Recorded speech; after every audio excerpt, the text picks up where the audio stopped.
Daniel Reed had always believed in doing things the right way. At 35, he wasn't rich, but he was comfortable. He had a good job as a senior communications strategist at a respected medical firm in Plano, Texas. He had a nice house in a quiet suburb where neighbors waved at each other and kids rode bikes down tree-lined streets. And he had Lena, his wife of 7 years, the woman he'd built his life around, the person he trusted more than anyone in the world. Daniel believed in loyalty. He believed that when you made a promise to someone, you kept it. He believed that marriage meant standing together, especially when things got hard. He believed that honesty still mattered, that integrity still counted for something in a world that seemed to be losing its grip on both. On a Tuesday afternoon in late September, all of those beliefs were about to be tested in ways Daniel never imagined. It started with an email. "Daniel, can you come to my office when you have a moment? Thanks, Robert." Short. Professional. But something about it made Daniel's stomach tighten. Robert was his boss, a man who usually communicated in long, rambling emails full of corporate jargon and unnecessary details. This message was different. Too short. Too formal. The kind of message that meant something was wrong. Daniel saved the document he was working on, straightened his tie, and walked down the hallway toward Robert's office. His heart was beating faster than it should have been. He told himself he was being paranoid. Maybe Robert just wanted to discuss the upcoming campaign. Maybe it was about the presentation next week. Maybe it was nothing. But deep down, Daniel knew. You don't work somewhere for 8 years without learning to read the signs. Robert's door was open, but Daniel knocked anyway. "Come in, Daniel. Close the door, please." Those 5 words confirmed everything. Daniel stepped inside and closed the door behind him. Robert was sitting behind his desk, and he wasn't smiling. Next to him sat Margaret from HR, her hands folded neatly in her lap, her expression carefully neutral. Daniel sat down. "Daniel," Robert began, and there was genuine discomfort in his voice. "I'm going to be straight with you because you deserve that. We're letting you go. Effective immediately." The words hit Daniel like a physical blow. His mind went blank for a second, then started racing. Letting him go? Why? He'd just closed a major account last month. His performance reviews had been excellent. He'd never missed a deadline, never caused problems, never given them a reason to. "I know what you're thinking," Robert continued, holding up his hand. "This isn't about your performance. You've been one of our best people. This is complicated." Margaret leaned forward slightly. "Daniel, we've learned that a competitor, a major one, is preparing to make you an offer. A significant offer. We could fight it, put restrictions in your contract, make things difficult for you. But we've decided that's not the kind of company we want to be." Daniel stared at her, trying to process what she was saying. "We're releasing you cleanly," Robert added. "No non-compete clause. No barriers. And we'll provide strong references. Glowing references, actually, because you've earned them. We're not going to hold you back from an opportunity, Daniel. That wouldn't be right." It should have been good news. It should have felt like respect, like freedom. But all Daniel could feel was shock and confusion. He hadn't applied anywhere else. He didn't even know what company they were talking about. How did they know before he did? I don't understand," Daniel said quietly. "I haven't been looking for another job." "We know," Robert said. "But they've been looking at you. And when they make their move, and they will, we want you to be free to consider it without any complications from us." They talked for another 10 minutes.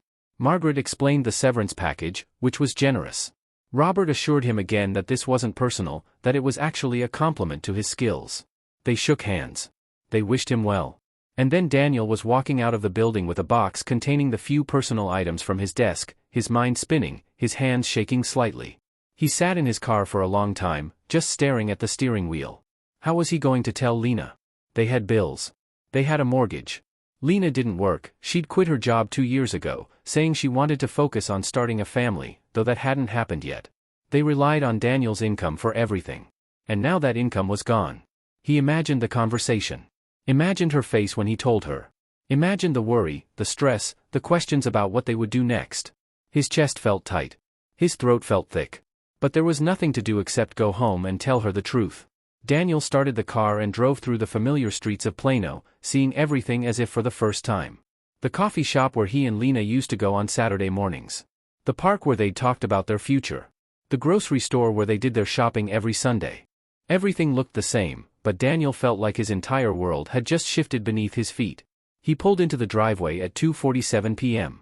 Much earlier than usual. His hands were still shaking slightly as he turned off the engine. He sat there for a moment, gathering himself, trying to figure out what to say. Then he got out of the car, walked to the front door, and let himself in. The house was quiet. Too quiet. Lena's car was in the driveway, so she was home, but she wasn't in the living room or the kitchen. "Lena?" Daniel called out. No answer. He set his box down on the kitchen counter and walked toward the hallway. That's when he heard it. Laughter. Soft, intimate laughter coming from the bedroom. Daniel's heart began to pound for an entirely different reason now. His feet moved automatically, carrying him down the hallway toward their bedroom. The door was half open.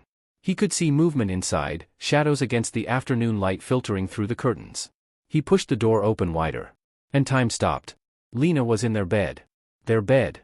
The one they'd picked out together 3 years ago. The one where they'd slept side by side every night. The one where Daniel had held her when she cried about her mother's illness. The one where they'd whispered about their dreams and plans and future. She wasn't alone. There was a man there. Daniel didn't recognize him. Didn't know his name. Didn't know if he was someone from Lena's past or someone new. It didn't matter. Nothing about who he was mattered. What mattered was that he existed. That he was there.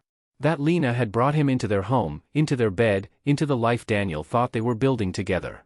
Lena saw Daniel in the doorway. Her eyes went wide. She screamed, an actual scream, and scrambled to pull the sheets around herself. The man cursed, grabbing for his clothes, looking panicked and guilty and caught. "Daniel. Oh my God, Daniel, this isn't, I can explain." But Daniel didn't move. Didn't speak. He just stood there, watching his marriage crumble in real time, watching the woman he'd trusted completely fall apart in front of him. "Get out," Lena said to the man, her voice high and desperate. Get out now." The man didn't need to be told twice. He grabbed his clothes and rushed past Daniel without making eye contact, disappearing down the hallway. Daniel heard the front door slam a moment later. And then it was just the two of them. Lena was crying now, tears streaming down her face, her hands shaking as she tried to put on a robe. "Daniel, please, let me explain. Please. This isn't what you think." "What I think." Daniel's voice came out flat, emotionless. He felt numb. Completely numb. "What exactly do you think I think, Lena? It's not, I didn't, oh God." She was sobbing now, gasping for air. "I heard something.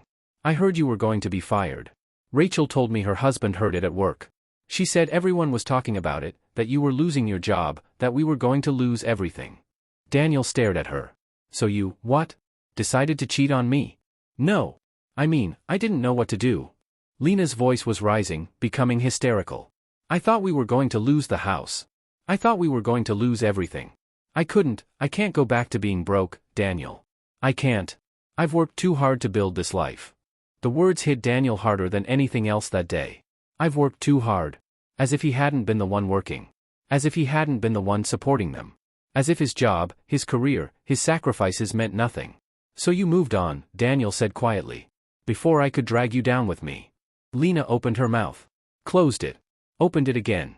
"It's not like that." "Then what is it like, Lena? Explain it to me." But she couldn't. She just stood there, crying, trying to find words that didn't exist. Trying to justify the unjustifiable. Daniel felt something shift inside him. Something cold and clear and final. "I wasn't fired," he said. Lena looked up, confused. "What? I wasn't fired. The company let me go because another firm is about to make me an offer. A big offer. They released me cleanly so I'd be free to take it. They're giving me references. They called it a professional courtesy." The color drained from Lena's face. "So your rumor was wrong," Daniel continued, his voice still eerily calm. "I'm not losing everything. I'm getting a better opportunity. But you didn't wait to find out, did you? You didn't ask me. You didn't trust me. You heard a rumor and decided to abandon ship before it sank." "Daniel, please. The ship wasn't sinking, Lena. It was just changing course. But you jumped anyway." He turned and walked out of the bedroom. Walked down the hallway. Walked past the kitchen where his sad little box of desk items still sat on the counter. Behind him, Lena was calling his name, begging him to come back, to listen, to understand. But Daniel kept walking. He got in his car, started the engine, and drove away from the house without looking back. He didn't know where he was going. Didn't have a plan. Didn't have answers. All he knew was that in the span of 3 hours, he'd lost his job and discovered his wife had been planning to leave him. All he knew was that the life he thought he had was gone. All he knew was that everything he'd believed about loyalty and trust and doing the right thing had just been proven wrong in the cruelest way possible. Daniel drove until he couldn't see through his tears anymore. Then he pulled over on a side street, put his head on the steering wheel, and let himself brake. Daniel didn't go back to the house that night. He checked into a Holiday Inn off Highway 75, paying for the room with a credit card that felt heavier in his hand than it should have.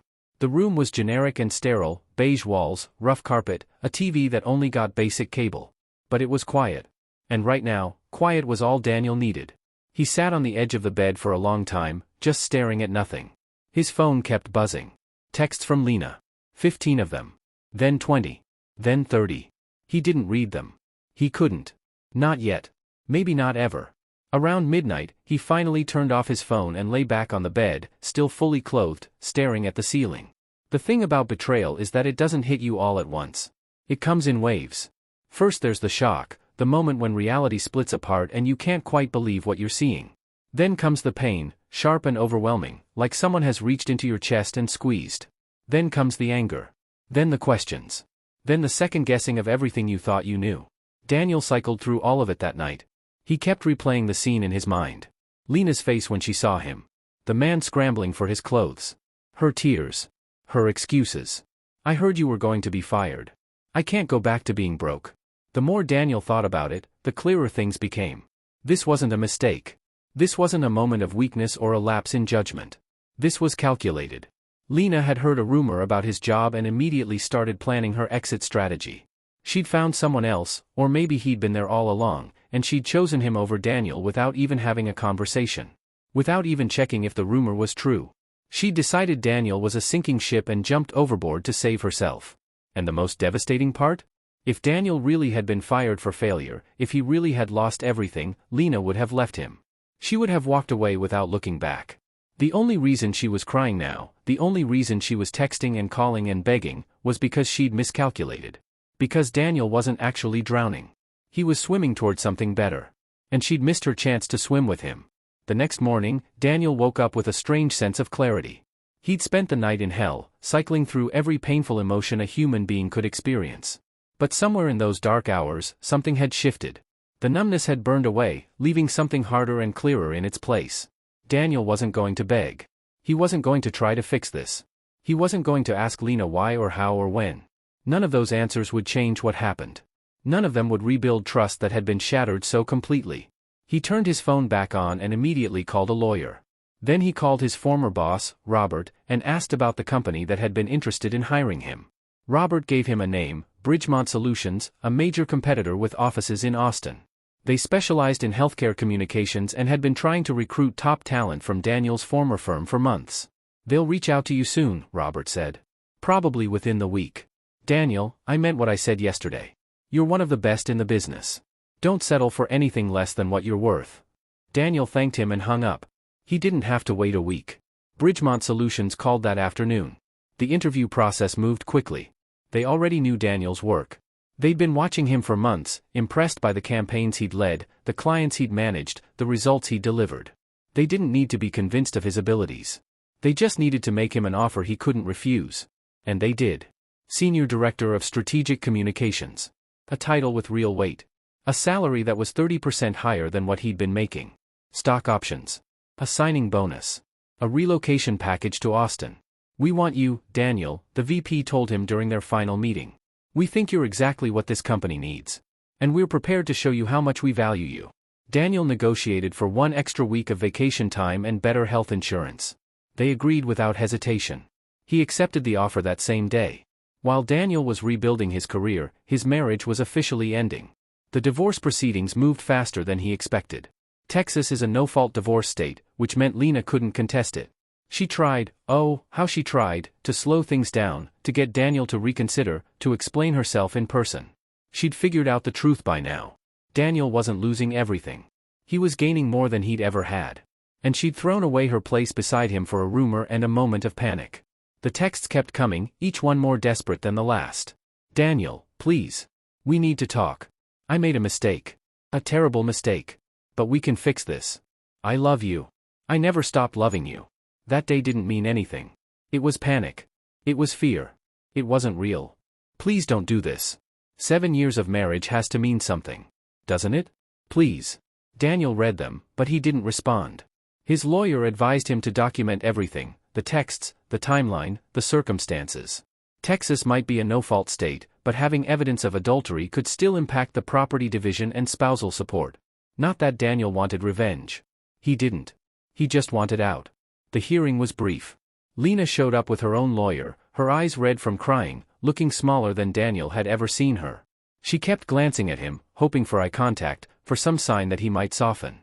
But Daniel kept his gaze straight ahead. The judge granted the divorce. The house would be sold and the proceeds split. Lena would get half of their shared assets, even though Daniel had been the sole earner for the past 2 years. That stung, but Daniel didn't fight it. He just wanted it to be over. As they left the courthouse, Lena tried one last time. Daniel, please. Can we just talk? 5 minutes. That's all I'm asking. Daniel stopped and looked at her, really looked at her, for the first time since that day in the bedroom. What would we talk about, Lena? Us. Our marriage. Everything we built together. We didn't build anything together, Daniel said quietly. I built something, and you lived in it. And the moment you thought it might crumble, you ran. You didn't try to save it. You didn't try to rebuild it. You just left. Before it even fell. Tears spilled down Lena's cheeks. I was scared. I was scared too, Daniel said. That day I lost my job, I was terrified. I didn't know how I was going to tell you. I didn't know what we were going to do. But I was coming home to face it with you. To figure it out together. That's what I thought marriage meant. I know I should have. But you didn't trust me, Daniel continued. You didn't trust us. You heard a rumor and decided I wasn't worth the risk. So you made your choice. And now I'm making mine. Daniel. I hope you find what you're looking for, Lena. I really do. But it won't be with me. He walked away then, leaving her standing on the courthouse steps, crying into her hands. It should have felt like victory. It should have felt like closure. Instead, it just felt sad. 3 months later, Daniel stood in his new apartment in Austin, looking out at the city skyline as the sun set in brilliant shades of orange and pink. The apartment was on the 15th floor of a modern building in downtown Austin. It was smaller than the house in Plano, but it was his. Every piece of furniture, every dish in the kitchen, every book on the shelf, he'd chosen them. Built this space for himself, by himself. His job at Bridgemont Solutions was everything they'd promised and more. The work was challenging and engaging. His colleagues respected him. His ideas were valued. He was making a real impact, leading campaigns that were changing how healthcare companies communicated with the public. And the money? The money was good. Better than good.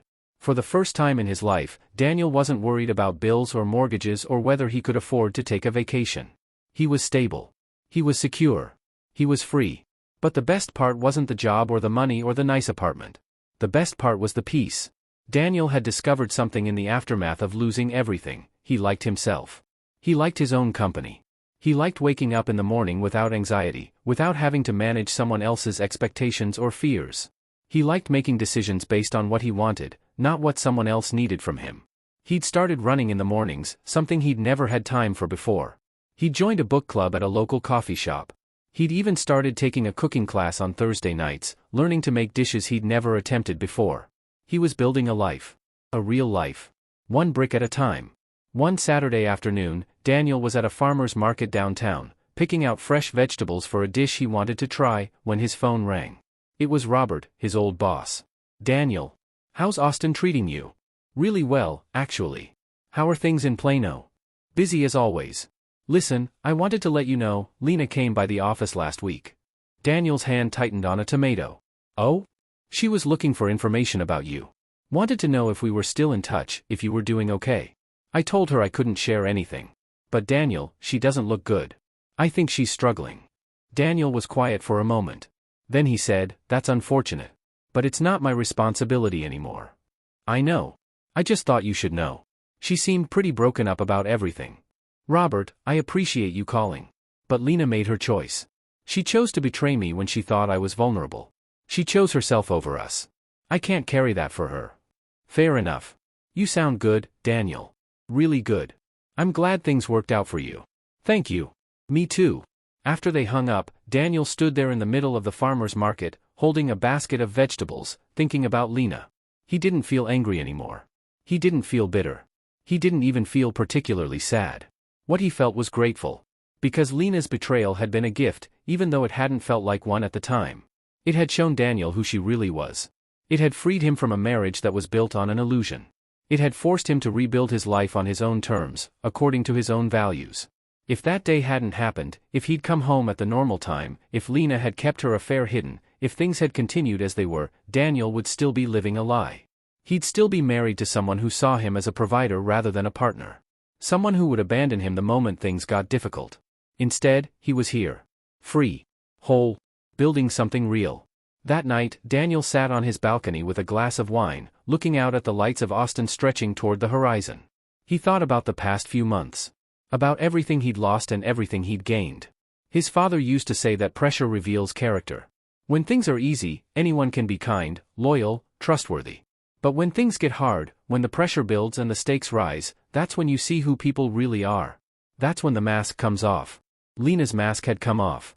And Daniel was grateful he'd seen it, even though it had hurt like hell. Because now he knew. Now he understood what real loyalty looked like, and what it didn't.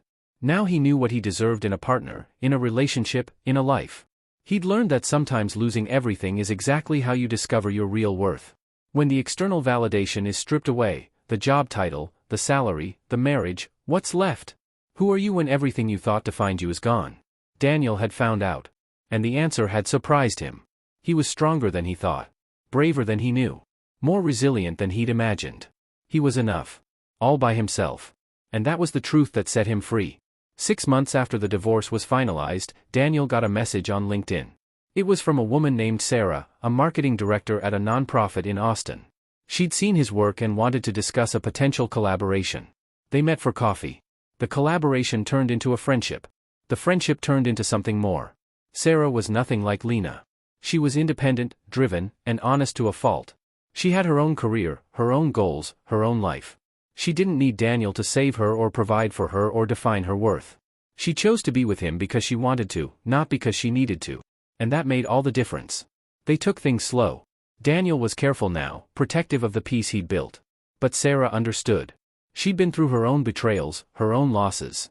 She knew that trust was earned, not given. One evening, about a year after the divorce, Daniel and Sarah were having dinner at his apartment when she asked him, "Do you ever regret how things ended with Lena?" Daniel thought about it for a long moment. "No," he said finally. "I regret that it happened. I regret that I didn't see who she was sooner. But I don't regret how it ended. Because if I'd tried to fix it, if I'd taken her back, I would have spent the rest of my life wondering when she'd leave again. I would have spent forever trying to be enough for someone who'd already decided I wasn't." Sarah reached across the table and took his hand. "For what it's worth, I think you made the right choice. So do I." 2 years after that terrible Tuesday afternoon, Daniel sat in his office at Bridgemont Solutions, preparing for a presentation to the board of directors. His team had just closed the biggest account in company history. The CEO had personally called to congratulate him. Outside his window, the Austin skyline gleamed in the afternoon sun. His phone buzzed. A text from Sarah, "Good luck with your presentation. I know you'll kill it. Dinner at our favorite place tonight to celebrate?" Daniel smiled and texted back, "It's a date." He set his phone down and took a moment to just breathe. To appreciate where he was. To acknowledge how far he'd come. That day 2 years ago had felt like the end of everything. It had felt like losing. Like failure. Like the destruction of everything he'd built. But it hadn't been the end. It had been the beginning. The beginning of discovering who he really was. The beginning of building a life based on authenticity rather than obligation. The beginning of understanding that his worth wasn't dependent on a job title or a relationship status. The beginning of freedom. Daniel had learned the hardest lesson of his life that afternoon. When pressure arrives, people reveal who they truly are. Some people rise to the challenge. Others run from it. And you can't change which type of person someone is. You can only decide which type you want to be. Daniel had chosen to rise. And in rising, he discovered something beautiful. Rock bottom is sometimes the most solid foundation you'll ever stand on. When everything else falls away, when all the illusions crumble, what remains is the truth. The truth of who you are. The truth of what you value. The truth of what you deserve. Daniel closed his laptop, straightened his tie, and headed toward the conference room. He had a presentation to give. A career to build. A life to live. And for the first time in years, he was exactly where he was supposed to be. Not because someone else had put him there. But because he'd chosen it for himself.